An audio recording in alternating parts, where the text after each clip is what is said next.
esta mañana. Sabemos que algunos otros hermanos vendrán en camino y tomaremos el tiempo. Valentín, ¿vas a tomar un tiempo o ya vas? Voy a esperar. ¿Vas a esperar unos minutos? Sí, Ok, cuando lleguen. Okay. Genial. Entonces vamos a comenzar así este taller de formación que tenemos como iglesia local. Es un taller que tiene el fin no solamente de encontrar siempre nuestra identidad en Cristo, pero también nuestra misión. Es importante que tengamos en cuenta, ya que si hemos sido trasladados de un reino a otro, tenemos una función que desarrollar y desempeñar en este glorioso reino de Jesucristo. Vamos a orar y poner todo en la mano de Dios. Señor, te damos gracias porque tú eres bueno y misericordioso y nos has reunido con ese fin de revelar así tus atributos, tu ser, tu carácter, que es glorioso, majestuoso, lleno de gracia, de misericordia y de justicia.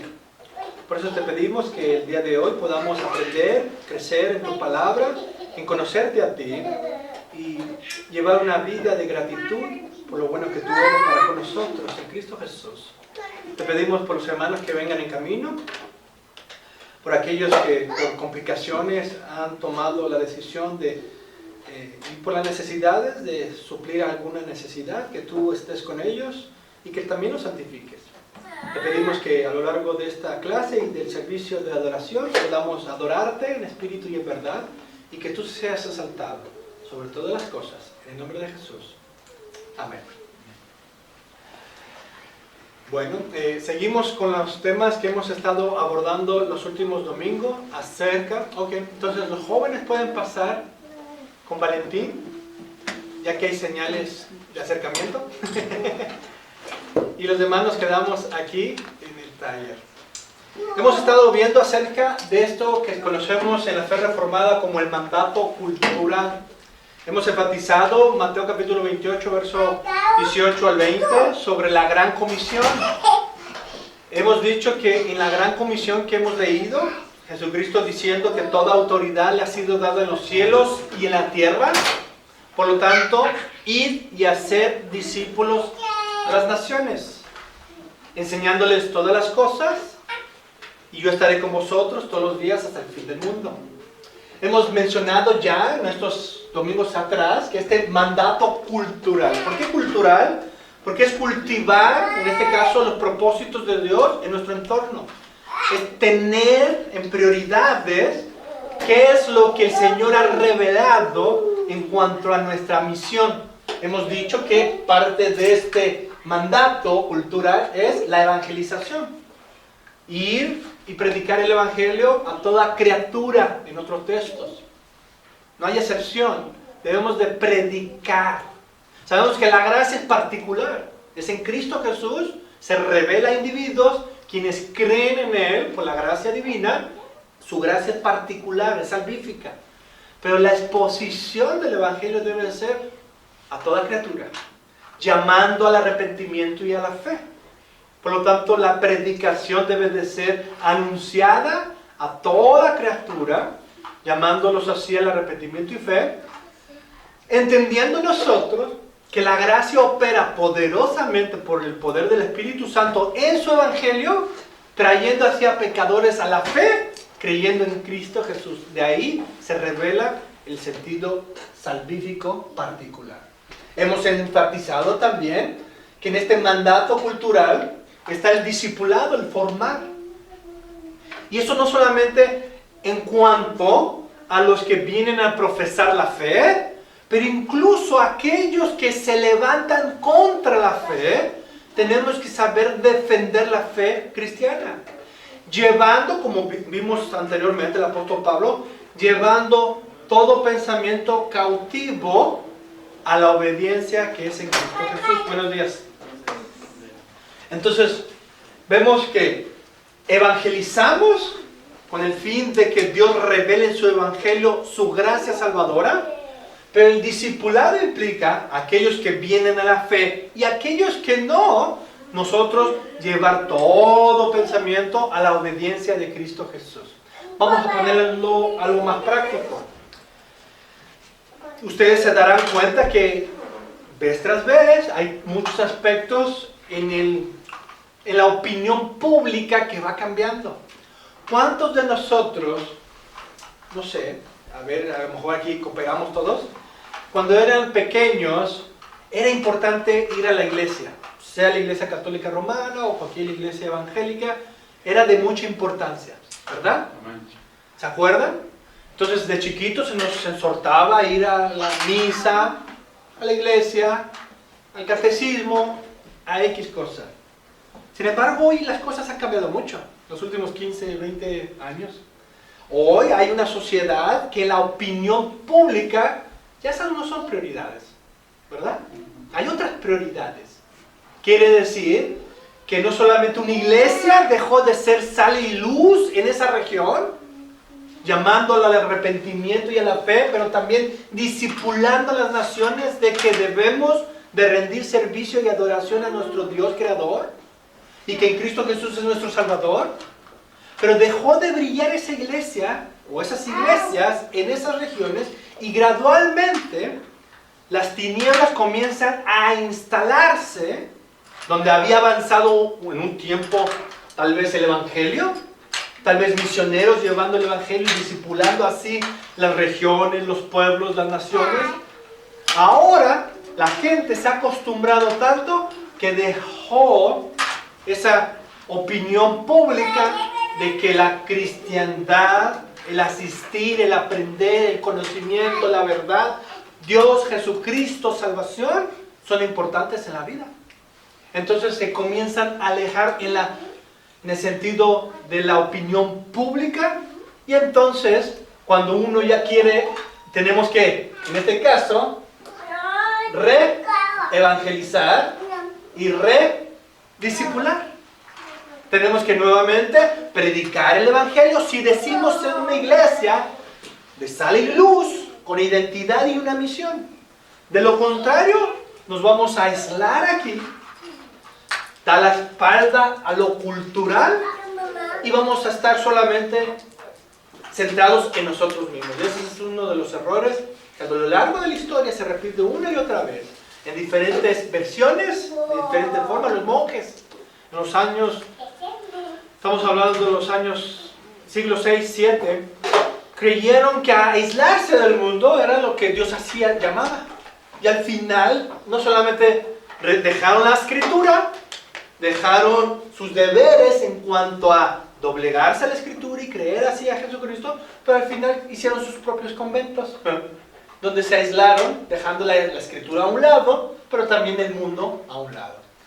La misión en el mandato cultural no solamente es evangelismo discipulado, como veremos más adelante también el autogobierno, pero ahorita llegamos ahí, pero en este aspecto nos toca, si regresamos a la escritura y entendemos que todas las esferas le pertenecen a Cristo y que nuestras vidas deben de ser sometidas constantemente a la palabra de Dios, tenemos que no solamente predicar el evangelio a toda criatura, pero también a ser discípulo, tanto enseñando las cosas, defendiendo las cosas que Dios ha revelado en Cristo Jesús. ¿Vamos bien?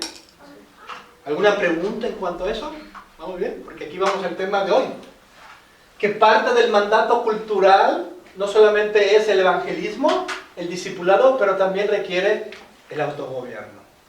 Acompáñenme a Filipenses, capítulo 2, y vamos a ver en las palabras del apóstol Pablo, de un principio que también en la fe cristiana, y entre los que profesan la fe cristiana y en el mundo evangélico, se ha descuidado. Y es el autogobierno. Porque cuando hablamos de evangelismo y discipulado, al final tenemos que identificarnos como discípulos de Cristo. Es un mandato, ¿no? Es una orden de parte de Dios de llevar a cabo un mandamiento a todas las esferas de nuestra vida. Y eso implica un autogobierno en nosotros. Filipenses capítulo 2, verso 12 al 13 dice así: por lo tanto, dice el apóstol Pablo, amados míos, vemos ahí el término del apóstol Pablo es amados en Cristo. que perseveran en la fe en Cristo Jesús. Son discípulos, son creyentes que han entendido y creído el Evangelio de Jesucristo, son amados en Él, en Jesucristo, y tienen comunión unos con otros. Por lo tanto dice, por lo tanto, amados míos, como siempre habéis obedecido.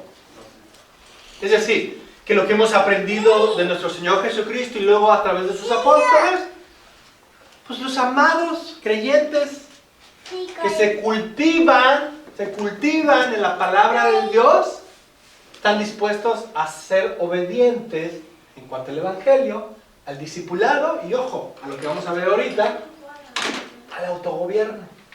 Porque dice, como siempre habéis obedecido, no como en mi presencia solamente, sino mucho más ahora en mi ausencia. Y aquí hay un principio rico, hermanos, ¿eh?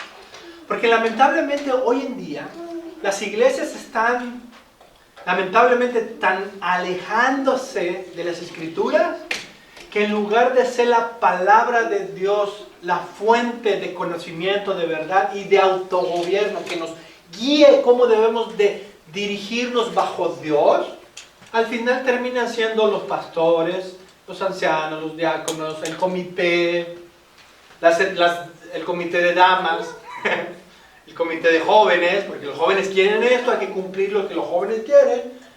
Ya no es la Escritura. Ya comienza a haber otro tipo de oligarquía, un grupo de personas que comienzan a controlar. Esta semana un hermano que estimo mucho en las redes sociales, que pastorea aquí en Matamoros, colocaba un video indignado en el cual expresaba sobre un hermano en la fe que se había acercado y que le había dicho que como el pastor quería controlar todos los aspectos de la vida de la congregación. Qué tenían que hacer, qué tenían que vestir, qué tenían que pensar, qué tenían... Y él fue y les dijo, creo que es una manera que la Escritura nos manda, en este caso, a pastorear una iglesia. ¿Qué hicieron? Los excomulgaron, los echaron fuera. Ahí está la puerta, te vas. ¿Qué es eso? Si no es un control de conciencias, no a la Escritura, sino a mis gustos, preferencias, a mi manera de que yo percibo qué es la iglesia y cómo debe de comportarse. Y ese es un error grave. ¿Por qué? Porque nuestra autoridad máxima es la Escritura. Mi deber es guiarnos a las Escrituras y que la Escritura gobierne vuestras vidas. Y que cuando ustedes no se conforman conforme a la Escritura, yo pueda, por las Escrituras, exhortar vuestras vidas. Todo lo que debo de hacer. Pero no durante semana, hermano, ¿ha hecho esto? ¿Ya cumplió su oración? ¿Ya hizo sus devocionales? ¿Ya hizo su culto familiar o su lectura cotidiana? No, hermanos. Eso es un llamado a cada uno de nosotros, según la obra del Espíritu Santo, según la palabra de Dios, y nosotros le debemos a Dios obediencia. Porque Él nos salvó y le pertenecemos a Él. No a un comité, no a un grupo. Servimos, no enseñoreamos. Ese es el principio del pastor. Servir, no enseñorearse. Tengo toda la autoridad según las Escrituras, pero si parto de ella, si guío a través de ella. Pero el momento que yo me aparte de ella, no hay absoluta autoridad en la persona. Por lo tanto, vemos que aquí el apóstol Pablo nos enseña, no como en mi presencia solamente, es decir, cuando yo esté soltando, ustedes están obedeciendo, no, sino mucho más ahora en mi ausencia. Yo no necesito estar presente para que ustedes, dice el apóstol Pablo, sean obedientes a las Escrituras. Yo puedo estar presente soltando y puede verse los frutos de fe y de obediencia en vosotros, pero también si yo salgo y llevo más la comisión a otras regiones, yo sé que ustedes, amados, porque han entendido el mandato cultural, porque son discípulos, que han sido evangelizados y que por lo tanto ejercen obediencia bajo Dios. A pesar de que esté yo presente, pues no esté presente. Luego dice, ocupaos en vuestra salvación con temor y temblor. Porque Dios es el que perdón, porque Dios es el que en vosotros produce así el querer como el hacer por su buena voluntad. El texto que quiero enfatizar y la palabra clave que quiero enfatizar el día de hoy, particularmente en este verso 12, es la palabra ocupaos, que la palabra griega que la estuve practicando ayer, pero me pasan por otros nombres también, a veces me voy por otra parte, pero la palabra griega implicaba lograr, alcanzar, ocuparse, producir. Esa es la palabra ocuparse. Es decir, la palabra griega en sí lo que implica es lograr, alcanzar, ocuparse en o producir ciertas cosas. Eso es importante porque si estamos hablando sobre este punto elemental, sobre el autogobierno, quiere decir que nuestras vidas deben de ser sometidas a la gracia de Dios, que obviamente por la fe en Cristo Jesús lo entendemos, pero también en los mandamientos que debemos cumplir debido a la salvación, y como dice el texto, que debemos de ocuparnos en vuestra salvación con temor. Pero antes de avanzar eso, déjenme explicar la mala interpretación de muchos en el día de hoy de ese texto. Ustedes lo han escuchado. Porque de alguna manera se presenta como que depende de mí, que yo al final alcance o tenga mi salvación en este caso de mis pecados y salvación ante Dios, que yo pueda decir he sido salvo. Ese es un error y una mala interpretación del texto. Es decir, el texto no enseña que depende de ti el poder ser salvo. Eso depende de la gracia de Dios revelada en Cristo Jesús, que mediante la fe nosotros nos apropiamos de esa bendición y de esa bienaventuranza. Amén. Entonces, son los salvos por la gracia de Dios, mediante la fe en Cristo Jesús, son los salvos que son llamados a ocuparse en su salvación. Y aquí la palabra salvación implica todo el aspecto de nuestra salvación. Es decir, Dios es quien nos salva, y porque nos ha salvado e insertado en Cristo Jesús, nos ha trasladado de un reino de tinieblas al reino de Cristo, Él obra, como dice el verso 13, en nosotros, no solamente una vida de conciencia, de fe, una vida lista para obedecer, sí, con problemas en nuestra naturaleza del viejo hombre, que tenemos que luchar, pero Dios por su palabra y por la obra de su Espíritu Santo nos santifica para que podamos con ese principio de sabiduría, pero ahora ya en Cristo Jesús, ejercitándome en su palabra, me direccione en el camino de la salvación. No para alcanzar lo que Dios ya me concedió en Cristo Jesús, sino para que en el caminar yo exprese y lleve frutos para la gloria de Dios. Efesios capítulo 2, verso 10. Entonces, los justificados por la gracia de Dios mediante la fe en Cristo Jesús son salvos solo por la gracia de Dios, sin los méritos ni obra alguna de nuestra parte. Pero aquellos justificados ante Dios viven una vida de ocupación, como agradecimiento y como obediencia ante su Dios. ¿Amén? ¿Alguna pregunta ahí? Nuevamente, que quede claro. Los justificados son los justos que andan en caminos de justicia. Han sido declarados justos de una forma soberana en Cristo Jesús, mediante la fe puesta en Cristo Jesús, son declarados justos, pero aún son pecadores que necesitan ser santificados. Por eso se les llama a andar en los caminos de justicia, de obediencia, de temor ante Dios, llevando a cabo así una vida de obediencia, de gratitud ante Dios. El segundo aspecto es que, en base a esta mala interpretación, las personas muchas veces, como no se entiende la justificación solo por la gracia de Dios mediante la fe en Cristo Jesús, al final se considera que también depende de mí el poder yo ser salvo. Y entonces, en base a este texto, se considera que hay un tipo de piedad que yo debo de añadir a mi salvación, porque como se dice aquí, ocupaos en vuestra salvación con temor y temblor, se implica que de una forma tenemos que ser más piadosos, porque entre más piadosos seamos, más podremos heredar el reino de los cielos y en este caso la vida eterna. Es decir, que nuevamente es muy sutil el disfraz. No es Cristo, no es la gracia, es mi piedad lo que al final dependerá si verdaderamente seré o no seré salvo. Entonces, esa sería una manera segunda de implicar eso, de que es a través de una vida de piedad. Ahora, ojo, aclaración. Como cristianos, ¿debemos de ejercernos en la piedad? Sí. ¿Por qué? ¿Para alcanzar la salvación? No. Porque somos salvos por la gracia. Porque hemos sido justificados en Cristo Jesús. Debemos de ocuparnos en virtudes piadosas para glorificar a Dios. Esto se conoce, lo anterior, lo de buscar, tratar de mostrarme constantemente piadoso, se conoce como pietismo. Y es una exageración de enfocarme tanto en mí, que al final, como dije anteriormente, mi entorno comienza a no ser visto desde la perspectiva de Dios.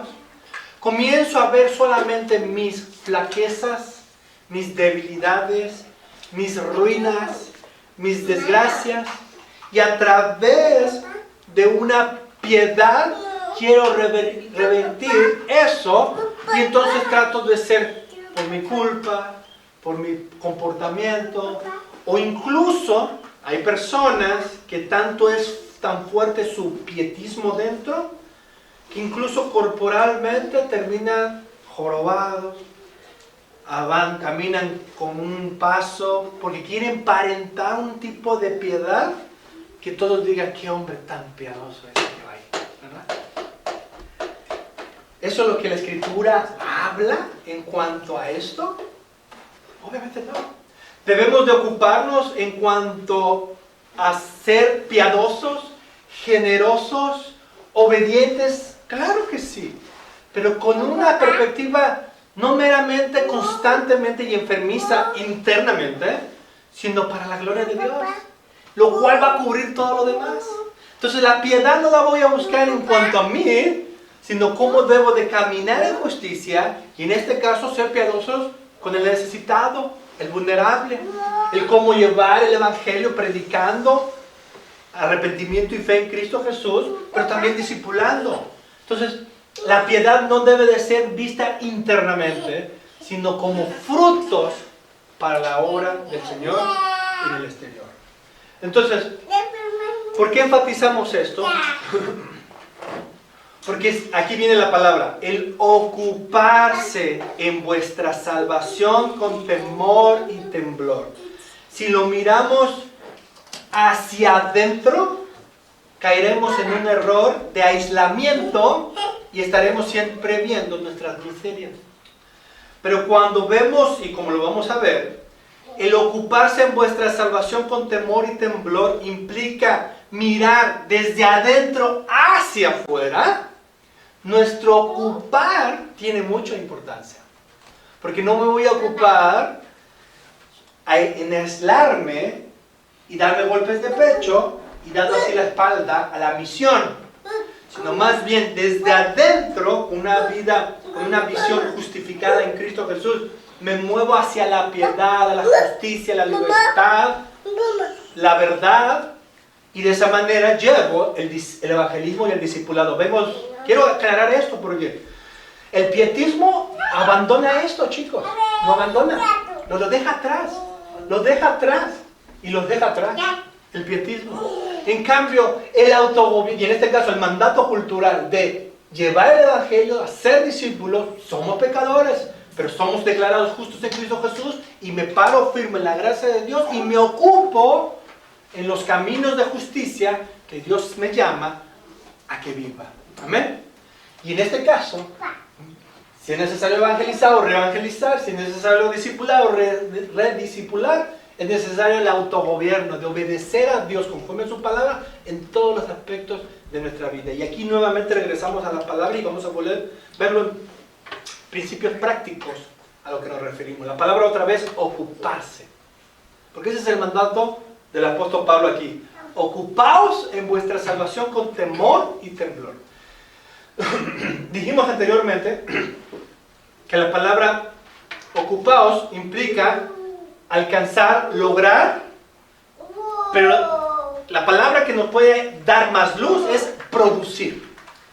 O, en implicación, capitalizar nuestra salvación. Nuevamente, la palabra que vamos a usar en esta palabra de ocupaos, podríamos usar estos tres sinónimos. Ocupaos, producir, capitalizar. ¿Qué queremos decir con esto, con esta palabra? Tu tiempo, tus recursos, tu dinero, tus relaciones, tu amistad. Tú tienes que ocuparte en tu dinero, tus ocupaciones, en tu vocación, en cualquier recurso que Dios te haya concedido, porque lo que vamos a ver en último es que este principio es juntamente con Mateo capítulo 28, pero Mateo 28 es juntamente con Génesis capítulo 1, que cuando Dios creó al hombre a su imagen y semejanza, para que subyugase la tierra y llevare frutos de ella para la gloria de Dios, el principio de ocuparse, de producir, de capitalizar los recursos que Dios ha dado, se han ejercitado para la gloria de Dios. Nuevamente, Dios nos manda a través de su evangelio, de su palabra, a que nos debemos de ocupar, producir y maximizar, capitalizar. Es decir, los recursos que me ha dado, familia, mi hogar, mi matrimonio, mi dinero, mi tiempo. Hago un paréntesis aquí. Nosotros, la mayoría de nosotros estuvimos esta semana consolando con los hermanos que han tenido la pérdida de su hija. Estuvimos dedicando tiempo, recursos para capitalizar el mandamiento de que Cristo es importante, que Dios nos manda a través de Jesucristo a consolar a otros. Nos ocupamos, producimos y capitalizamos, maximizamos nuestro tiempo, recursos, ¿para con qué fin? ¿Para una piedad interna? Sino mostrar así un afecto genuino a hermanos que están pasando por un momento crítico y que necesitaban de la presencia de hermanos. ¿Amén? De esa manera, maximizamos nuestros recursos, buscando el reino de Dios en todos los aspectos de nuestra vida. ¿Vamos bien? Aquí una exhortación antes de cerrar el paréntesis. Sugerimos que a lo largo de las próximas semanas, no necesariamente todos los días como se procuró esta semana pasada, pero que de alguna forma tengamos presente un tipo de rotación para que un día a la semana una familia llegue y otra familia otro día y otra familia otro día, porque obviamente es algo que tomará su tiempo y que no sea un abandono porque ya se culminó ayer todo y entonces nos olvidamos de los hermanos. Capitalicemos nuestro tiempo, nuestros recursos y expandamos nuestra visión de dónde debemos de ser luz, y de esa manera hay un autogobierno, hay una obediencia a la palabra de Dios. Nos estamos ocupando en nuestra salvación con temor y temblor. ¿Amén? Cerrando el paréntesis, regresando al punto que estamos hablando. Entonces, vemos que producir, o en este caso, ocuparnos en la tierra, y recordemos el pasaje, acompáñenme a Génesis, capítulo 2, verso 15. Porque Dios creó al hombre a la imagen y semejanza, ¿para qué? ¿Para que se diera golpes de pecho? Para que viviera en esta tierra y glorificase a Dios. Dice, todo tomó pues Jehová Dios al hombre y lo puso en el huerto de Edén para que lo labrara y lo guardase. Y ese es el mandato cultural. Guardar y proteger la creación del Señor. No es la opinión popular, no es la antítesis, la visión o cosmovisión anticristiana la que debe de gobernar mi vida, mi familia, mi matrimonio, mis hijos, mis relaciones, mi familia interna o cercana, las conversaciones. Debe ser Jesucristo. Y Dios nos ha dado su palabra para que por medio de ella podamos llevar cautivo todo pensamiento a la obediencia de Cristo Jesús y mostrar, ¿cómo sabes tú eso? Dios ha dado sus mandamientos. ¿Qué es lo bueno? Lo bueno es glorificar a Dios. El domingo que salimos para acá, testificamos a nuestros vecinos que no es el deporte, que no es la televisión, que no es cualquier otra actividad o juego, videojuego, ni siquiera el campo del fútbol. Es Jesucristo quien ha resucitado en este día y por el cual nos congregamos para exaltar y glorificar a Dios. Por lo tanto, vemos que en el mandato cultural vemos la gran comisión, pero que no desconecta con el mandato que Dios colocó al hombre. Y por lo tanto, que ahora en Cristo Jesús nosotros restaurados y con ese conocimiento de la verdad, sabemos que cualquier tierra, mi habitación, el lugar donde yo vivo, mi cama. ¿Cuántos de nosotros nos levantamos y no tendemos nuestra cama? Creemos que alguien más lo va a hacer por nosotros. Autogobierno.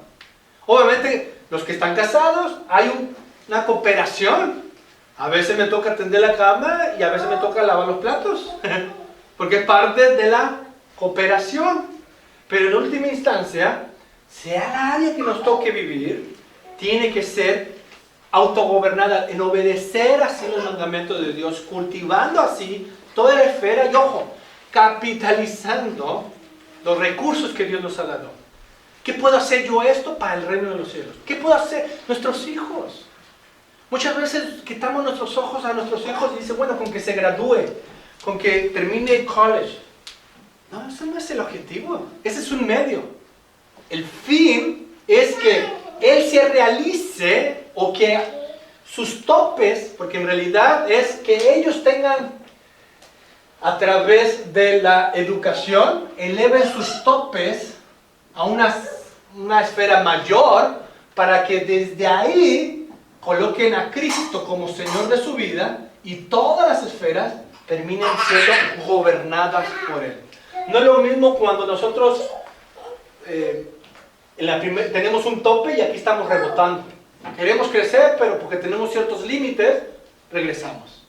Pero cuando nosotros nos autogobernamos en nuestra economía, tiempo, dinero, o en la instrucción de nuestros hijos, removiendo así los topes que pueden tener, para que ellos sigan avanzando siempre bajo Dios, bajo Cristo. Al final es que ellos puedan ser ¿de qué? De influencia. Capitalicen su mundo para la gloria de Dios. Que los recursos que Dios les llegue a dar a través de nosotros, porque si nosotros, obviamente, tendrían más topes, ¿verdad? Pero cuando nosotros invertimos, trabajamos, decimos, bueno, yo ya dejé la escuela, quiero que mis hijos estudien. Y empezamos a invertir en sus estudios. Pues la idea es que es remover, capitalizar mis recursos para que la siguiente generación crezca. Pero ¿cuál es el fin? ¿El fin es sin Cristo? Ojo, o alguien dirá, sí, no, es con Cristo, pero de una manera pretista. Que nomás sean salvos, pero no disipulen a las naciones. No ejerzan gobierno, dominio a las naciones. Ese no es el llamado. El llamado es bajo Cristo, bajo su gobierno, bajo su instrucción. Yo no sé por qué salió tanto. Y con ese fin y ese propósito de que sean removidos los topes para que ellos puedan crecer y bajo el señorío salvífico de Cristo, ellos sean de influencia y puedan evangelizar, reevangelizar, discipular o rediscipular y autogobernarse bajo nuestro Señor en el reino de Cristo. Amén. Entonces, lo que hemos visto hasta ahorita, y antes de entrar en algunas preguntas, es que cuando hablamos de este mandato cultural, lo que queremos enfatizar es la necesidad de la evangelización, la necesidad de discipular tanto a los que profesan la fe como defender la fe de aquellos que niegan la verdad de Cristo y de Dios, pero al final también es de ejercer un autogobierno bajo la palabra de Dios y que podamos ocuparnos, producir, capitalizar todos los recursos que Dios nos da para la gloria de Dios a través de Jesucristo. Y de eso todos nosotros tenemos ese llamado cultural de que nosotros, nuestra vocación, nuestro trabajo, nuestros estudios, nuestro hogar, nuestra familia, nuestros hijos, nuestra economía, nuestros pensamientos hacia la sociedad o políticos, todo tiene que estar subordinado a Cristo para que nosotros, siendo agentes, subordinemos la tierra a la voluntad de Dios. Como dice el mandato, que trabajemos y la guardemos conforme al diseño y los propósitos de Dios. Amén. ¿Alguna pregunta o comentario? ¿Sí, Lucas? Fuerte. Dos preguntas. ¿Qué es evangelizar y qué es el discipulado?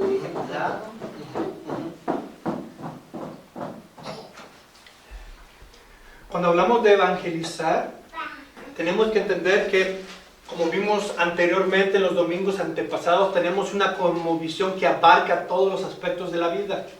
Sabemos que Dios creó al hombre, que el hombre desobedeció y hay una caída, desobediencia de parte del hombre y de toda la raza humana. Hay un estado en el cual se encuentra la raza humana y que a través del Evangelio de Jesucristo, y el Evangelio de Jesucristo es un mensaje, y ese mensaje señala a Dios obrando en Cristo Jesús, que obró en Cristo Jesús, en su persona y en su muerte, para redimir a pecadores.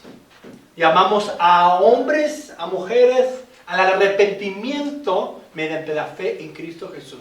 Pero antes de llamar, tengo que presentar el mensaje. El mensaje es que por cuanto todos pecaron, todos estamos destituidos de la gloria de Dios. Sin embargo, Dios muestra su amor en Cristo Jesús para con el hombre, que trasladó así nuestros pecados a Cristo, para que Cristo recibiese así la condenación de nuestros pecados, y a través de Jesucristo Dios revelar su gracia y su amor, perdonando a pecadores. Ese es el mensaje en pocas palabras. Tal vez lo expliquemos de otra forma, pero debemos enfatizar lo que Dios hizo en esta cruz del Calvario, en Cristo, a favor del pecador. Cuando yo termino de presentar este mensaje, yo llamo: cree en Jesucristo, arrepiéntete de tus pecados, pon tus ojos en Él. Ese es el llamado. El Evangelio es lo que Dios hizo. El llamado es ese llamado al individuo de que debe de arrepentirse y creer en Jesucristo para encontrar y estar consciente de su seguridad y salvación, que solamente en Cristo Jesús. Entonces, el Evangelio es lo que Dios hizo en Cristo Jesús a favor de pecadores. El llamado que yo hago, este es particular, salva solamente a los creyentes, a los que vienen a Cristo Jesús. Pero el llamado lo hago públicamente: arrepentidos y convertidos, creer en Jesucristo. Entonces, el evangelismo. Ahora, discipulado sería la siguiente: todos aquellos que creen en el Evangelio, que creen en Jesucristo, que están conscientes de que son pecadores por la desobediencia de Adán y por nuestros pecados, y que Dios obró poderosamente en Cristo Jesús para perdonar mis pecados, yo soy un cristiano. Todo aquel que profesa la fe cristiana debe discipulado, debe vivir para la gloria de Dios. Debe someter su vida y su voluntad a la causa de Cristo. Lo vemos en las palabras de nuestro Señor: el que no se niegue a sí mismo y tome su cruz, no es mi discípulo. El Evangelio es lo que Dios hizo. En el discipulado se revela un llamado de seguir los pasos de Cristo. Ahora, aquí estamos los que profesamos la fe. Pero incluso en una comunidad donde, esta semana nos pasó, Se cree mucho, pero se dicen otras cosas, o se habla mucho de la fe cristiana, pero se vive como yo quiera yo vivir. Entonces, discipulado implica tú profesas la fe, tú deberías de vivir así. Estados Unidos fue fundada en principios y valores cristianos. Tradicionalmente, estos principios y valores han estado presentes en esta nación. Pues se espera que como una nación ya fue evangelizada y surgieron ahí discípulos, pues que la opinión popular debe de ser sometida ¿a qué? A Dios. ¿No dice así arriba del Congreso? ¿En Dios confiamos? ¿No así dice el dólar que tienen ustedes en sus manos? Fue una nación evangelizada y que surgieron discípulos. Más allá si son verdaderos creyentes o no, profesan de una forma u otra, pues tenemos que guiarlos a Cristo y cómo deben de comportarse. Y también implica discipular. ¿Me doy a entender? Si se desvían, pues debemos reevangelizar y rediscipular. Oh, usted dice ser cristiano. Usted dice, ¿cuál es su estándar de justicia de verdad? No es la palabra de Dios. Usted dice que es cristiano. ¿Usted va a la iglesia los domingos? Sí, yo voy a la iglesia. Bueno, no debería ser la palabra de Dios. Estoy sometiendo su conciencia ¿a qué? A la palabra de Dios. No porque decía, tú no eres reformado, yo no te voy a hablar a ti. Bueno, pues cuando tú eres de otra iglesia, a lo mejor estás engañado ahí con la prosperidad. ¿Estás engañado? Pues te voy a reevangelizar, pero también te voy a rediscipular. Tú profesas la fe cristiana. Tú deberías de comportarte así, en gratitud a Dios, si realmente crees en Jesucristo. Siempre me espanto mucho, ¿verdad? Pero sí, entonces, evangelizar, presentar lo que Dios hizo en Cristo Jesús, llamando al arrepentimiento y fe a pecadores. Segundo, discipular a los creyentes, pero también a los que profesan la fe cristiana. Amén.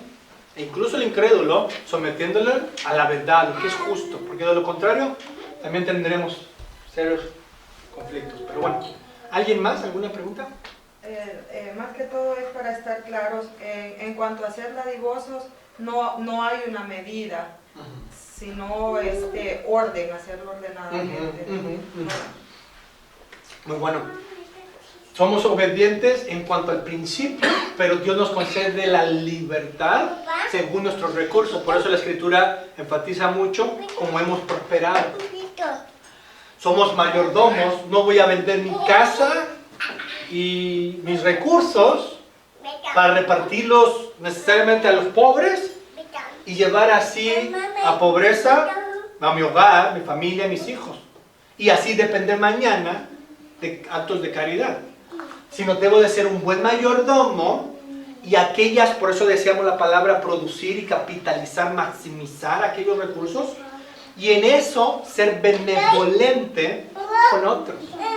Porque lo ideal, y lo vimos hace mucho tiempo en Hechos capítulo 2, verso 44, 45, que la iglesia que no debe de ser algo que le quite a la gente, sino que la gente conversa voluntariamente, ya sea en la iglesia o en la sociedad, den con generosidad, con una buena voluntad, benevolencia. Entonces, sí, no hay un límite, tampoco hay un precio fijo, sino una práctica en cuanto a la virtud. Debemos de ejercitarnos. Ahora, vamos a poner un ejemplo. Nosotros que los sábados nos reunimos en el seminario, ahí en el centro, nosotros en nuestra bajada, ahí encontramos siempre, ¿cuántas personas? ¿Unas 200? Yo creo que unas 200, no, sí, es un monstruo. Entonces encontramos, digamos, unas 100 carpas, unas 200 personas. Todos por carpa. Encontramos carpas ahí. Y encontramos un grupo que dirá que está evangelizando. Ojo, pongan atención, antes que venga Valentín. Y dice que están evangelizando con comida. Y que Dios les está prometiendo que van a tener un lugar, que Dios ha preparado un lugar y una, Juan capítulo 14, un lugar y una morada allá en los cielos. Y ellos vienen a recoger su plato y avientan la basura ahí, comen, y avientan la basura ahí. Y, ojo, se les dio comida y se les dio un mensaje errado. Porque son holgazanes que ni siquiera el plato de comida que tú le diste lo pueden tirar en un bote de basura, lo prefieren tirar a la calle, y que el Estado venga y mañana a través de los impuestos nos quiten para limpiar lo que ellos hicieron. Ojo. Y luego se les dice que allá van a tener una morada. Entonces dices, pues, ¿para qué me preocupo aquí? Si Dios me promete una morada allá, aquí yo vivo abajo de mi carpa, es cuestión de aguante. Aguanto un rato, al ratito llego ahí arriba. Son holgazanes. Porque según la palabra de Dios, el que no trabaje, ese es el discipulado. Debemos de pensar así. Entonces le decía a mi esposa, cada vez que yo paso, el mensaje es presentar el evangelio para salvación. ¿Estamos de acuerdo? Pero enseguida el discipulado. Que el que no trabaje, que no coma. Que cuántas veces han rechazado un trabajo ellos. No, pues me quieres poner a trabajar por $50, $80. Yo aquí pidiendo, me traen comida, vivo bien. Son holgazanes. Entonces, pero como las iglesias que dicen que están evangelizando y se llama un evangelismo social, ya no es Cristo, ni el discipulado, ni los mandamientos de Dios. Es más bien nuestro pietismo, para que mañana yo diga, hermanos, ayer fuimos a evangelizar al lado del estadio y se convirtieron 100 personas y les dimos de comer. No, nada que ver con el impacto que trae el evangelio y el discipulado. Entonces, ese es un buen ejemplo de cómo la caridad. Entonces uno debe de discernir las cosas. Él necesita un plato de comida o un trabajo. Tú necesitas un trabajo o rechazas el trabajo, conlleva tu miseria. Esa es tu miseria. Conlleva tu miseria. Porque no quieres trabajar. Eso es las consecuencias de rechazar así los mandamientos de Dios. Entonces, eres un holgazán. No necesitas dinero, necesitas un trabajo. ¿Cuántas personas conocemos verdaderamente con necesidad y sí necesitan esos recursos? Y que cuando ellos tienen ese recurso, hermano, y todos los de nosotros cuando llegamos aquí fuimos una clase de personas así, que cuando nos dieron ese recurso, lo capitalizamos, ¿verdad? Para maximizarlo y poder autogobernarnos, ¿verdad? Entonces ahí están los principios que la Escritura nos enseña. Oremos. Señor, te damos gracias por esta mañana y esta clase que nos exhorta, nos ayudas a entender, a crecer, a contemplar así el llamado que tú nos haces. No solamente primeramente de nuestra salvación, pero también de someternos a tus mandamientos, que son sabios, que son justos, que conceden verdaderamente libertad. Nos enseñas también a evangelizar y reevangelizar, como a discipular y rediscipular. A pesar de cualquier denominación, si profesamos la fe en Cristo Jesús, debemos de señalar a Cristo Jesús como Salvador y a su palabra ley como estándar de fuente de conocimiento, de verdad y de gobierno. Te lo pedimos así en el nombre de Cristo Jesús. Amén.